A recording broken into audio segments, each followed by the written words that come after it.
ठिकाणी पत्रकार परिषद घेतलेली आहे। नक्की हे त्यांनी चुकीचं सांगितलं। ते 13/5/98 ला गेले। त्यांचं ज्यावेळी निधन झालं त्या काळात स्वतः दिलीपराव वळसे पाटील हे चेअरमन होते। ज्या ज्या ठिकाणी जाईल तिथं माझा काय खाजगी कारखाना नाही, त्यामुळे भीमाशंकरला अडचणीत आणून मला काय जी संस्था अडचणीत, मला एक दिवस असं एका कार्यकर्त्याने सांगितलं, म्हणजे परागचं भूमिपूजन झालं। म्हणलं मला काय माहित नाही बाबा काय केलं।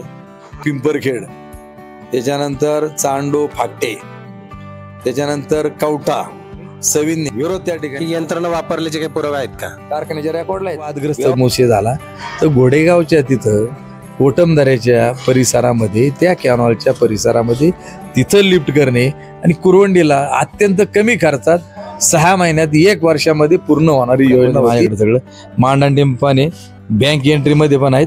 कोणाला काय दिलं सगळा पोलखोल सगळी करून टाकीन, सगळ्यांची करून टाकीन का कोणाला काय दिलं आणि काय नाही करत हे नाही। वैयक्तिक अजिबात याच्यात पडू नये, मला कोणाच्या याच्यात पडायचं नाही, कोणाचं चारित्र्य हनन करायचं नाही।